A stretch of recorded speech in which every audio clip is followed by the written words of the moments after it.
तो स्टूडेंट्स, आज हम स्टार्ट करने जा रहे हैं चैप्टर नंबर 3, आयोनिक इक्विलिब्रियम। अब देखो, आयोनिक इक्विलिब्रियम क्या होता है। जब भी इक्विलिब्रियम एग्जिस्ट करता है between the ion, equilibrium exist between the ion, उसको हम बोलेंगे आयोनिक इक्विलिब्रियम। ठीक है, सबसे पहले हम कुछ बेसिक टर्म्स समझ लेंगे। पहले देखो, ये एक रिएक्शन दिया है ए टू बी। ए क्या है? हमारा रिएक्टेंट है। और बी क्या है? हमारा प्रोडक्ट। तो ये रिएक्शन फॉरवर्ड डायरेक्शन में हो रही है। देखो, यहाँ पे सिंगल एरो दिया हुआ है, मतलब रिएक्टेंट डायरेक्टली किस में कन्वर्ट हो रहा है? प्रोडक्ट में कन्वर्ट हो रहा है। और इस रिएक्टेंट में एक कांस्टेंट बनता है जिसका नाम होता है रेट कांस्टेंट। ठीक है, ये पहले टाइप का रिएक्शन है। दूसरे टाइप के रिएक्शन में देखो क्या डिफरेंस है। यहाँ पे भी ये रिएक्टेंट है और ये प्रोडक्ट है, लेकिन ये एरो देखो, यहाँ पे डबल हेडेड एरो है। इस एरो को बोला जाता है इक्विलिब्रियम। ठीक है, इक्विलिब्रियम में भी एक कांस्टेंट जनरेट होगा, उसको बोलेंगे इक्विलिब्रियम कांस्टेंट। अब इसके बारे में डिटेल में हम समझेंगे कि ये इक्विलिब्रियम एरो किसके लिए होता है, क्यों ये रिएक्शन में आता है। ठीक है, तो इस चैप्टर में और हम क्या समझेंगे कि कॉन्सेंट्रेशन ऑफ आयंस कैसे कैलकुलेट किया जाता है, how to calculate concentration of ions and equilibrium constant. ये दो चीजें हमें इस चैप्टर में समझनी है। ठीक है, concentration of ions and equilibrium constant. अब देखिए, आयोनिक इक्विलिब्रियम। आयोनिक इक्विलिब्रियम क्या होता है? Equilibrium exist between ions and unionised molecule in the solution is called ionic equilibrium. अब देखिए, अगर हम कोई भी सॉल्यूशन की बात करें तो जैसे कि समझो वाटर है। ठीक है, और यहाँ पे हमने ऐड कर दिया NaCl।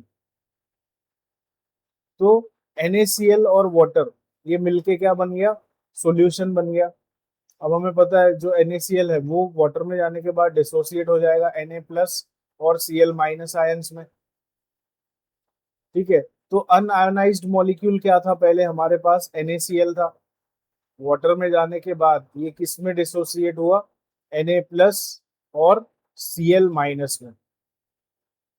ठीक है, मतलब ये क्या हुए हमारे अनआयोनाइज्ड मॉलिक्यूल, और ये हमारा हो गया आयंस।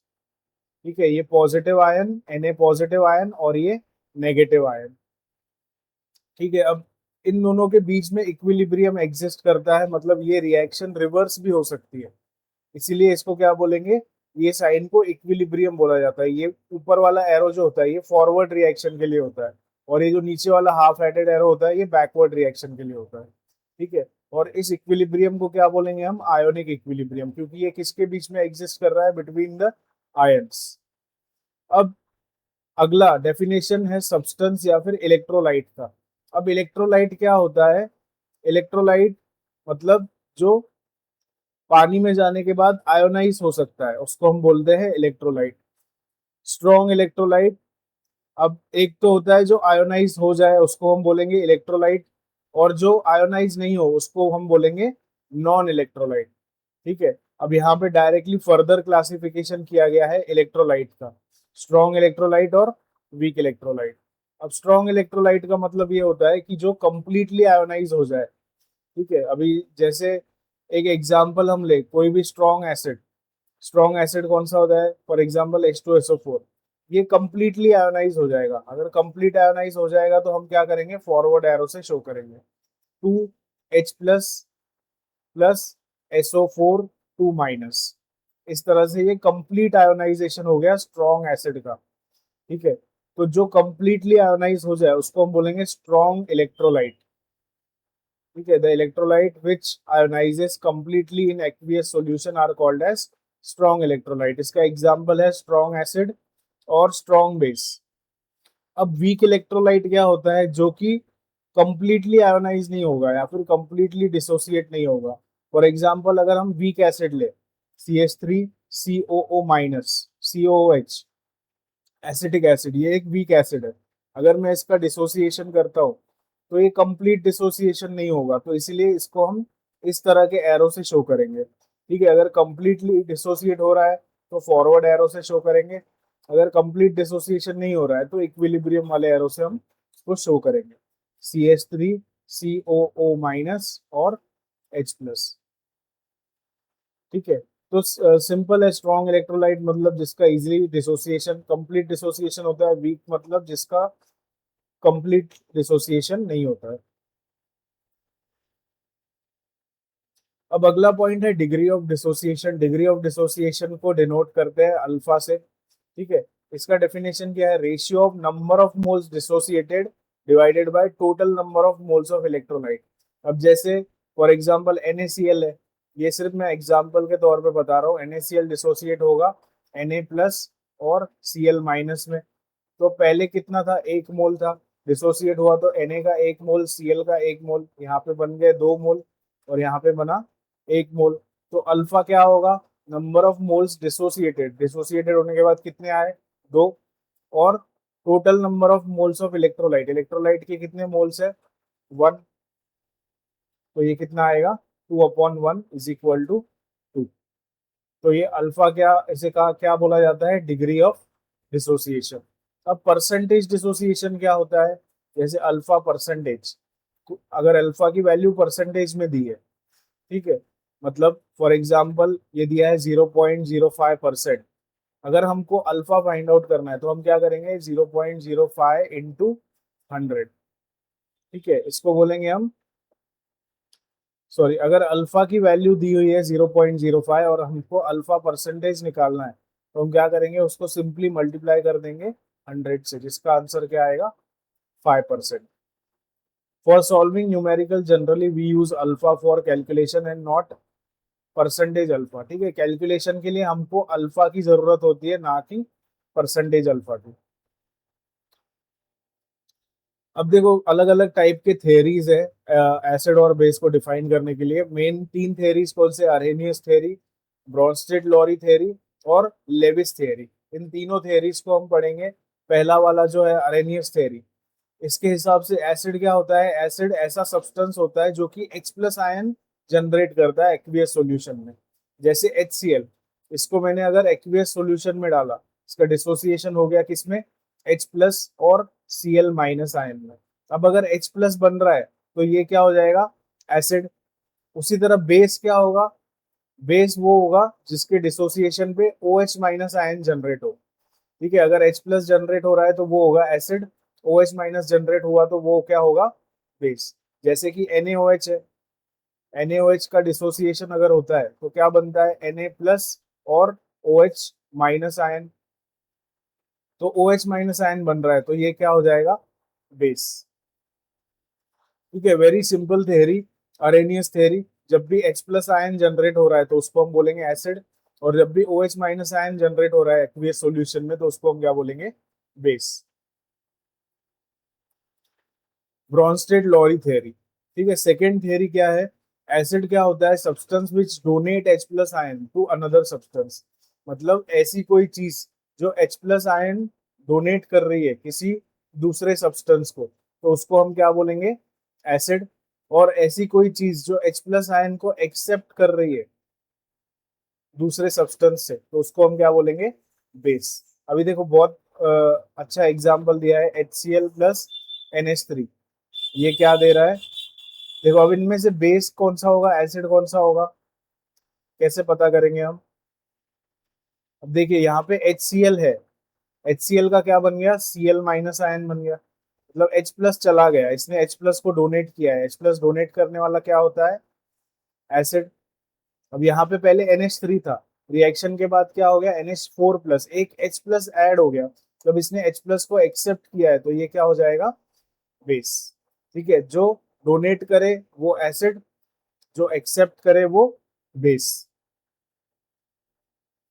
ठीक है, the base which is produce when acid donates H+ is called conjugate base.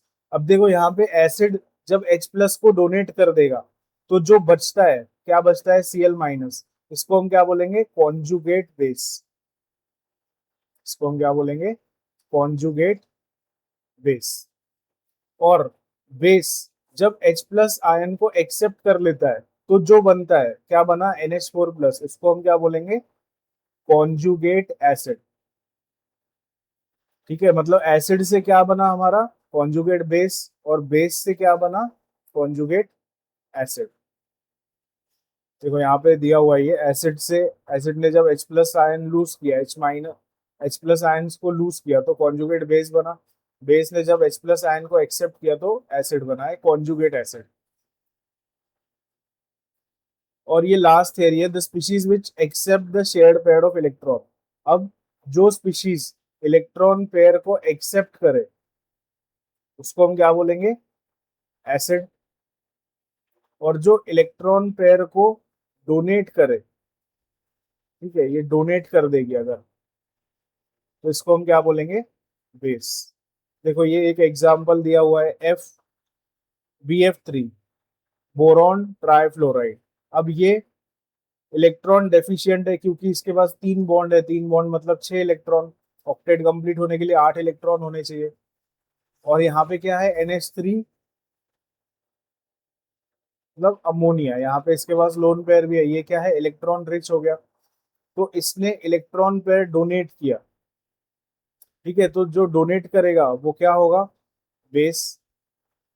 इसने एक्सेप्ट किया है तो ये क्या हो गया, एसिड। और फाइनल रिएक्शन क्या बनेगी, हम इस तरह से लिखेंगे इसको, ये तो एज इट इज रहेगा। अब इसने इलेक्ट्रॉन पेयर एक्सेप्ट किया तो एरो का हेड इसकी तरफ होगा, इसने डोनेट किया तो एरो की टेल इसकी तरफ होगी। ठीक है, इस तरह से ये प्रोडक्ट बन रहा है। बहुत ही सिंपल थियरीज है तीनों। इसके बाद हम आते हैं एम्फोटेरिक नेचर ऑफ वाटर पे। वाटर के पास एक एबिलिटी होती है कि वो एसिड की तरह भी बिहेव करता है और बेस की तरह भी बिहेव करता है।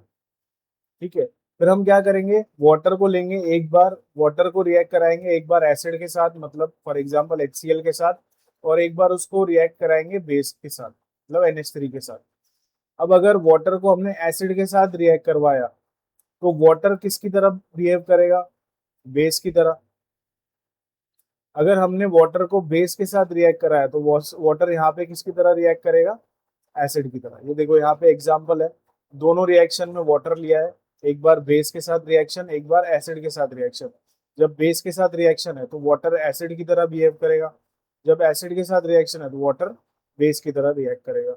अब एसिड है मतलब यहाँ पे वाटर क्या करेगा, H प्लस डोनेट कर देगा, H2O का क्या बन जाएगा, OH माइनस। तो ये क्या हो गया, कॉन्जुगेट बेस। यहाँ पे इसने बेस क्या है, प्रोटॉन एक्सेप्ट करेगा NH4 प्लस, मतलब ये क्या हो जाएगा, कॉन्जुगेट एसिड। अब इस रिएक्शन में वाटर बेस की तरह रिएक्ट कर रहा है, मतलब वो क्या करेगा, H प्लस एक्सेप्ट करेगा। ठीक है, तो ये क्या हो गया हमारा कॉन्जुगेट एसिड, बेस से जो बनेगा वो कॉन्जुगेट एसिड। अब ये एसिड है क्योंकि इसने H प्लस डोनेट किया है, तो ये क्या बन जाएगा, कॉन्जुगेट बेस। इस तरह वाटर दोनों की तरह रिएक्ट कर रहा है, एसिड की तरह भी और बेस की तरह भी, इसीलिए इसको बोलते हैं एम्फोटेरिक नेचर। जो चीज एसिड और बेस दोनों की तरह बिहेव करता है उसको बोला जाता है एम्फोटेरिक नेचर। ठीक है, वो शो करता है एम्फोटेरिक नेचर।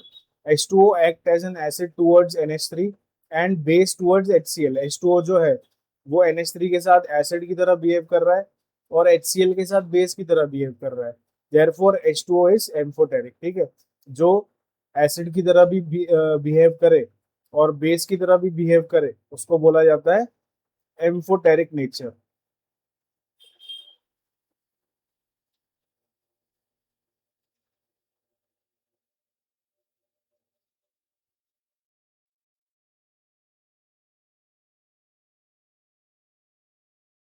अब देखिए नेक्स्ट पॉइंट है dissociation of strong acid and strong base, weak acid and weak base.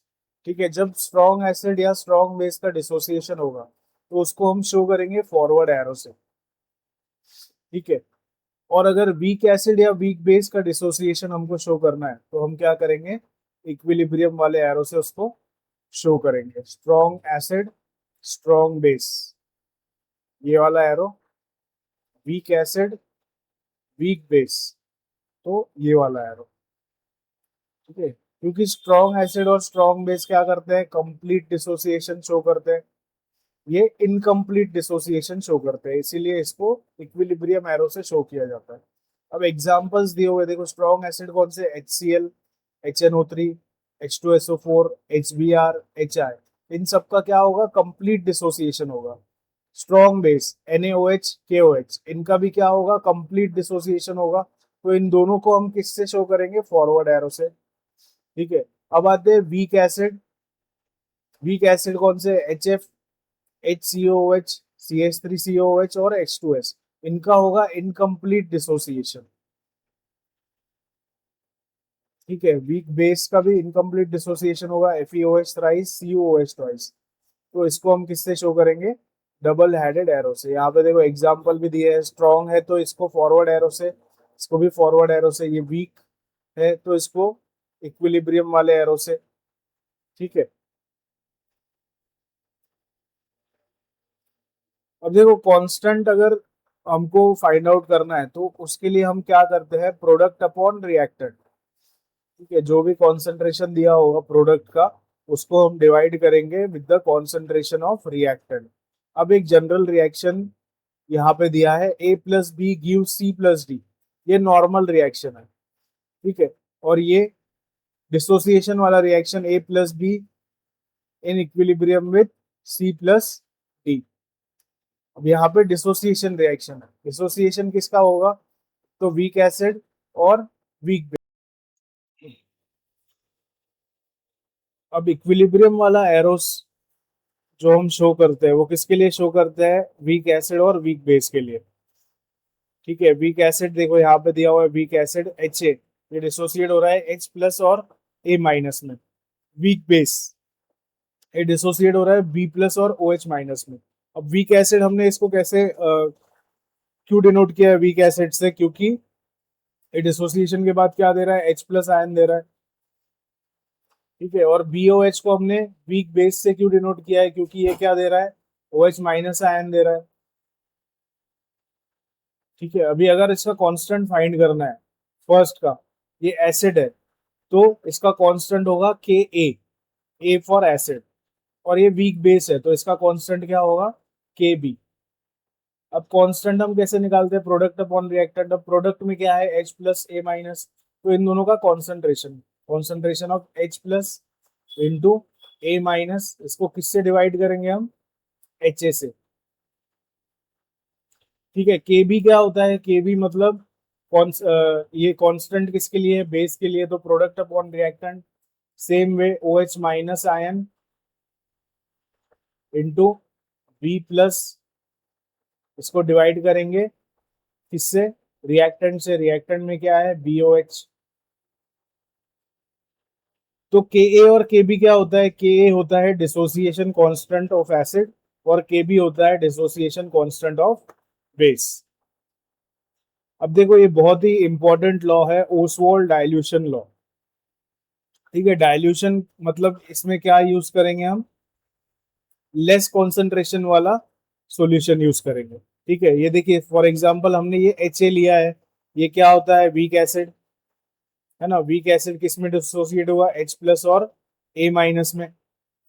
अब इनिशियली इस रिएक्शन की अगर बात करें तो ये क्या है, हमारा रिएक्टेंट है और यहाँ पे क्या है, प्रोडक्ट।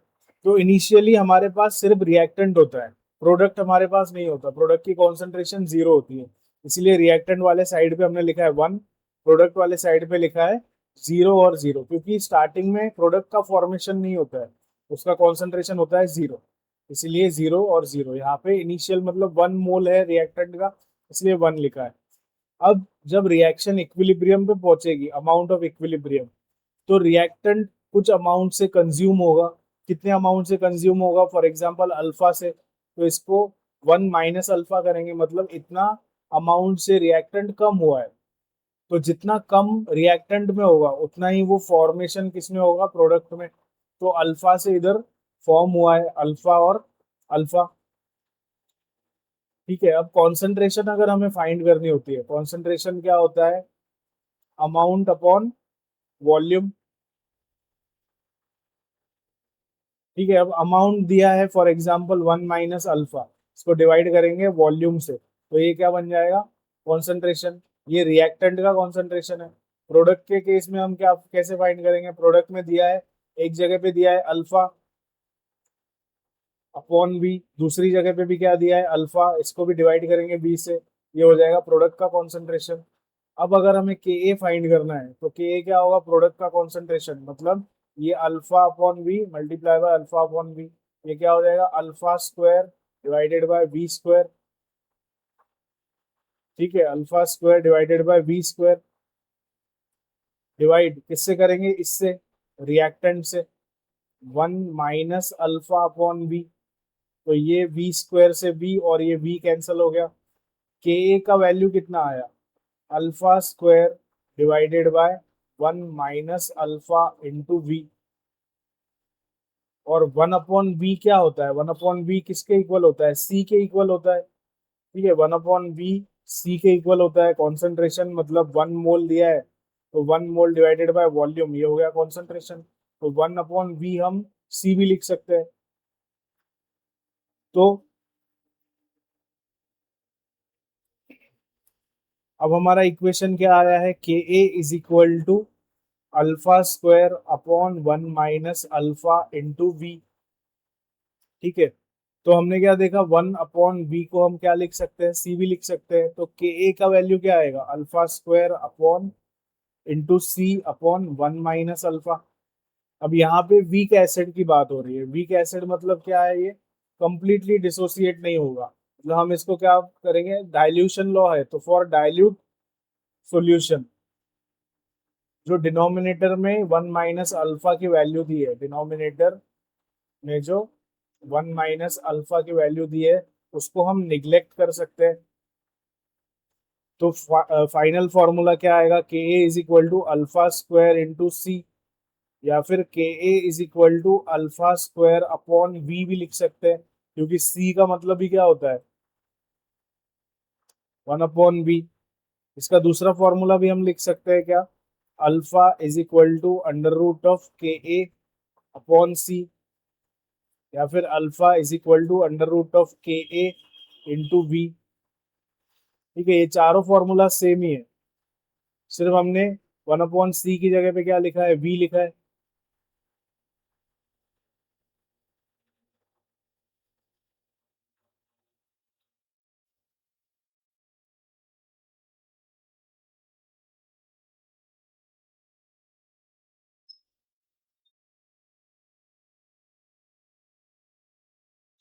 देखिए ये चार फॉर्मूलाज हमें मिले हैं, K A is equal to alpha square upon V, और K a alpha square into सी।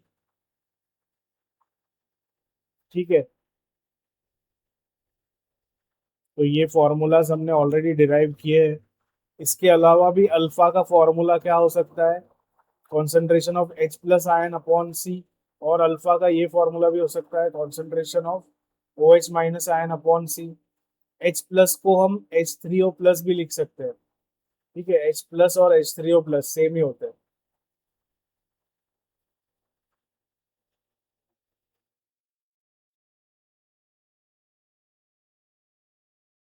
अब इन फॉर्मूलाज की हेल्प से हम ये क्वेश्चन सॉल्व कर सकते हैं। A weak mono basic acid is 0.05% dissociated, मतलब हमें किसकी वैल्यू दी हुई है, हमें दी हुई है परसेंटेज अल्फा की वैल्यू, कितना है ये, 0.05%। और हमें क्या दिया है, 0.02 मोलर, मतलब ये हमें दिया है concentration 0.02 molar. Calculate dissociation constant of acid, मतलब हमें के ए फाइंड करना है। तो कैसे फाइंड कर सकते हैं हम, सबसे पहले अल्फा परसेंटेज दिया है, हमें अल्फा की जरूरत है, तो अल्फा क्या होगा, alpha percentage alpha divided by 100, तो ये कितना दिया है, 5 × 10⁻² है, 0.05 का मतलब 5 × 10⁻² अपॉन 10⁻², तो ये कितना आ जाएगा, 5 × 10⁻⁴ अल्फा का वैल्यू। और हमें क्या दिया है, सी का वैल्यू दिया है, तो फॉर्मूला क्या है के ए का, K A is equal to alpha square into C, तो के ए क्या हो जाएगा, अल्फा का वैल्यू 5 × 10⁻⁴ का स्क्वायर इंटू सी का वैल्यू है 0.02। ठीक है, के ए कितना आ जाएगा, 5 का स्क्वायर हो गया 25 × 10⁻⁴ है, इसको कैसे लिखेंगे, इसको 2 से मल्टीप्लाई करेंगे, 10⁻8 मल्टीप्लाई बाय ये डेसिमल अगर हमको इधर शिफ्ट करना है 1 2 से शिफ्ट करना है, तो ये हो जाएगा 2 × 10⁻²। ठीक है, तो के कितना हो जाएगा 25 इंटू 250 इंटू 10⁻⁻10। ये आ जाएगा के का वैल्यू। या फिर हम ऐसे भी लिख सकते हैं 5 इंटू 10⁻⁹। ये एक डेसिमल अगर हमने रिमूव कर दिया तो ये क्या हो जाएगा 5 इंटू 10⁻⁹। ये बहुत ही सिंपल न्यूमेरिकल है, हमको ये फॉर्मूला पता होना चाहिए था सिर्फ। दूसरा न्यूमेरिकल हम सॉल्व करते हैं। The dissociation constant of NH4OH is, NH4OH क्या है, बी बेस है, तो मतलब Kb का वैल्यू दिया हुआ है 1.8 into 10⁻⁵। Calculate its degree of dissociation, मतलब अल्फा हमको फाइंड करना है। कॉन्सेंट्रेशन दिया है 0.01 मोलर। ठीक है, तो अल्फा क्या होता है, alpha under root of Kb/C। ठीक है, वही फॉर्मूला हमने यूज किया है, जैसे Kb क्या था, अल्फा स्क्वायर इंटू सी, तो इसी से ये फॉर्मूला डिराइव हुआ है। सिर्फ रीअरेंज करने के बाद ये फॉर्मूला आता है। तो अल्फा क्या हो जाएगा under root of Kb। Kb का वैल्यू कितना है 1.8 इंटू 10⁻⁵ डिवाइडेड बाय 0.01। अब अगर इसको सिंपल फॉर्म में लिखना है तो 1.8 को हम लिख लेंगे 18, इधर हो जाएगा 10⁻⁻1, -1 और -5 हो गए 10⁻⁻6 डिवाइडेड बाय, अगर इसको मुझे लिखना है 1 के फॉर्म में तो 1 इंटू 10 हो जाएगा -2। ये -2 ऊपर जाके हो जाएगा +2। तो अल्फा का वैल्यू क्या आएगा अंडर रूट ऑफ 18 इंटू 10⁻⁶ +2। ठीक है, +2 कहाँ से आया, ये डिनोमिनेटर से, तो ये हो जाएगा under root of 18 into 10⁻⁴। Alpha कितना आएगा 18, स्क्वायर रूट कितना आएगा 4 और 5 के बीच में 4.24 के आसपास, इंटू इसका रूट लेना हो तो 2 से डिवाइड कर दो (-2). ये भी काफी सिंपल न्यूमेरिकल था। सिर्फ हमको फॉर्मूला अगर पता चल जाए तो फॉर्मूला को रीअरेंज करके हम इजीली न्यूमेरिकल को सॉल्व कर सकते हैं। ठीक है, weak monobasic acid is 12% dissociated. ठीक है, मतलब परसेंटेज अल्फा दिया है कितना 12%, और कॉन्सेंट्रेशन दिया है 0.05 molar. What is the percentage dissociation in 0.15 molar, मतलब ये फर्स्ट कॉन्सेंट्रेशन, ये सेकेंड कॉन्सेंट्रेशन दिया है 0.15 मोलर। इसका हमको परसेंटेज अल्फा फाइंड करना है, अल्फा 2 इसको समझ लो अल्फा 1, ये हमको फाइंड करना है। तो कैसे फाइंड कर सकते हैं हमको फॉर्मूला पता है Ka is equal to alpha square into C. इसको इक्वेशन 1 मान लो, Ka 1 ले लेंगे, इसको भी अल्फा 1, इसको C1। उसी तरह Ka2 is equal to alpha 2 का स्क्वायर C2, ये सेकेंड इक्वेशन ले लेंगे हम। ठीक है, क्या करना पड़ेगा 1 एंड 2 से हमें क्या मिलेगा फिर, ये दोनों अगर इक्वल है, LHS अगर इक्वल है तो RHS इक्वल होगा। हम ऐसा लिखेंगे alpha 1 square C1 is equal to alpha 2 square C2। बस वैल्यूज पुट करेंगे। अब ये 12% परसेंटेज अल्फा है, मतलब 12 अपॉन क्या करते हैं हम 100। ठीक है, 12% है ना ये, तो 12/100 इसका स्क्वायर इंटू C1 कितना दिया है 0.05 is equal to alpha 2 square हमको फाइंड करना है, C2 दिया है 0.15। ठीक है, तो ये कितना हो जाएगा 144 डिवाइडेड बाई ये 100, 10⁻² है, 10⁻² का स्क्वायर ये हो जाएगा 10⁻4 इंटू, अगर मैंने इसको 5 इंटू 10⁻⁻2 लिख दिया तो भी सेम ही है वो। और ये 0.15 को हम क्या करेंगे इधर डिवाइड में लेके आएंगे, is equal to alpha 2 square, ये हमको सॉल्व करना है। ठीक है, फाइंड आउट करो इसका आंसर क्या आएगा 144 into 5 into 10⁻⁻2 divided by 10⁻4 into 15 into 10⁻⁻2 is equal to alpha 2 का स्क्वायर। ठीक है, ये तो इजीली 5 1 5 3 चला जाएगा। इसको अगर सॉल्व करें तो ये आ जाएगा under root of 144 upon 3 into 10⁻⁻⁴ is equal to alpha two square. ठीक है, फाइनल आंसर अल्फा टू का कितना आएगा? ये आएगा अराउंड 0.0693। आपको कैलकुलेट करना है इसको। ठीक है, बहुत ही सिंपल कैलकुलेशन है, बस इन दोनों को डिवाइड कर दीजिए, 144 डिवाइडेड बाई 3, जो भी आंसर आएगा उसका रूट निकालेंगे, और 10⁻⁻⁴ का रूट तो 10⁻⁻2 हो जाएगा। इसका 10⁻⁻2 आंसर, और इसका जो भी आंसर आया वो हमें फाइंड करना है।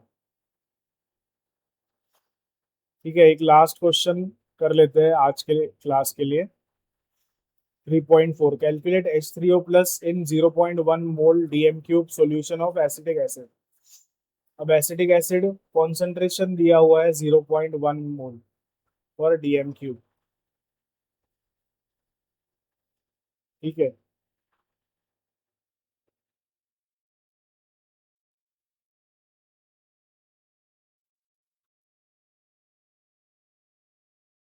अच्छा इसके K का वैल्यू गिवन है, यहाँ पे दिया नहीं है। उसका K का वैल्यू है 1.8 इंटू 10⁻⁻5। ठीक है, H3O प्लस कॉन्सेंट्रेशन हमें फाइंड करना है। तो H3O प्लस का क्या फॉर्मूला है? Alpha is equal to H3O plus divided by C, ये हमने फाइंड किया था। तो H3O प्लस क्या हो जाएगा? Alpha into C. ठीक है, उसके लिए हमें क्या फाइंड करना पड़ेगा? अल्फा। तो अल्फा क्या होता है? अल्फा होता है under root of K A upon C. तो under root of 1.8 into 10⁻⁻5 upon 0.1, ये किसके बराबर आ जाएगा? ये बराबर आ जाएगा 1.34 इंटू 10⁻⁻2 के। ये हमको अल्फा का वैल्यू मिल गया। अब H3O अगर हमें फाइंड करना है, H3O प्लस कैसे फाइंड करेंगे? 1.34 इंटू 10⁻⁻2 इंटू 0.1। अब ये H3O प्लस का वैल्यू आ जाएगा इसके बराबर 1.34 इंटू 10⁻³ के बराबर। ठीक है, तो हमें ये फॉर्मूला पता होना था, ये वाला या फिर ये वाला, सेम ही फॉर्मूला से तो ना। आज के लिए इतना ही, बाकी हम कंटिन्यू करेंगे नेक्स्ट क्लास में।